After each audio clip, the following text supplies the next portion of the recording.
আসসালামু আলাইকুম প্রিয় শিক্ষার্থীবৃন্দ। আশা করি তোমাদের এইচএসসি 2026-এর ইংরাজি প্রথম পত্র পরীক্ষা ভালো হয়েছে এবং রাত পোহালেই ইংরেজি দ্বিতীয় পত্র পরীক্ষা। সেক্ষেত্রে আশা করি এবং দোয়া করি তোমাদের পরীক্ষা ভালো হবে। তবে আমি আসলে কিছু মেসেজ পাচ্ছি, তোমাদের মধ্যে কনফিউশন কাজ করতেছে রিপোর্ট রাইটিং লেখা নিয়ে। অনেকেও বলতেছো স্যার রিপোর্ট রাইটিং কি আগে অ্যাপ্লিকেশন আকারে লিখে, অর্থাৎ পত্রিকার এডিটরের কাছে অ্যাপ্লিকেশন আকারে লিখে পরে রিপোর্টটা লিখতে হবে কি না, নাকি সরাসরি রিপোর্টটা লিখব? আসলে আমরা যদি বোর্ডের বিগত বছরের কোশ্চেনগুলো ব্যাখ্যা করি বা যদি কোশ্চেনগুলো দেখি, সেই ক্ষেত্রে অনেক ক্ষেত্রেই সরাসরি বলে দেয় suppose you are a staff reporter অথবা স্টাফ করেসপন্ডেন্ট অথবা লোকাল রিপোর্টার অথবা লোকাল করেসপন্ডেন্ট। এই কথাগুলো যখন বলে দিচ্ছে তখন তোমাকে কিন্তু আর এডিটরের কাছে লিখতে হচ্ছে না, তুমি সরাসরি পত্রিকার জন্য একটা রিপোর্ট লিখবা। বুঝতে পারছো?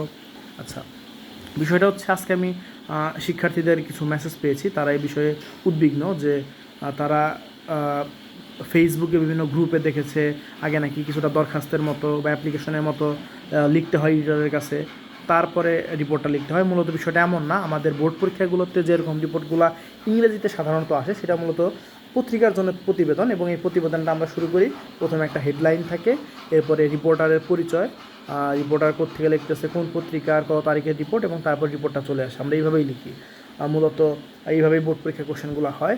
এবং ঢাকা বোর্ডের যে প্রশ্নগুলো দেখলাম, ভালো ভালো যে কলেজগুলো, তারাও মূলত এই টাইপের প্রশ্নগুলাই করছে।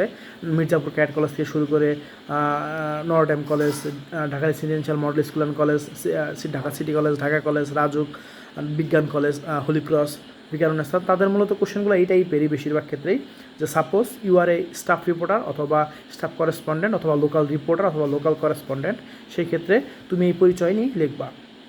এখন তুমি ধরো প্রশ্নে বা তুমি পড়ে গেছো বাসায়, যে রিপোর্টটা পড়ে গেছো, সেই রিপোর্টটা স্টাফ করেসপন্ডেন্ট অথবা স্টাফ রিপোর্টারতে লেখা আছে, কিন্তু পরীক্ষার প্রশ্নে আছে suppose you are a local reporter অথবা লোকাল করেসপন্ডেন্ট।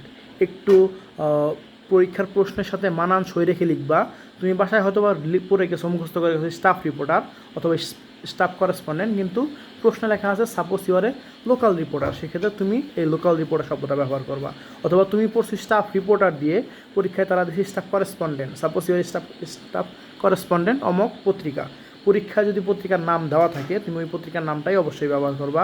এবং পরীক্ষাতে যদি তোমার পরিচয়টা, যেমন স্টাফ রিপোর্টার না স্টাফ করেসপন্ডেন্ট নাকি লোকাল রিপোর্টার যদি দেওয়া থাকে, তুমি ওই শব্দটাই ব্যবহার করবা।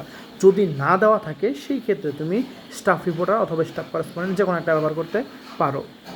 দ্বিতীয় বিষয়টা হচ্ছে, যদি প্রশ্নে এরকম সরাসরি না বলা থাকে যে suppose staff reporter staff correspondent, যদি নাও বলা থাকে, সেক্ষেত্রে তুমি যে কোনো একটা ধরে নিবা, হয়তো বা স্টাফ করেসপন্ডেন্ট অথবা স্টাফ রিপোর্টার।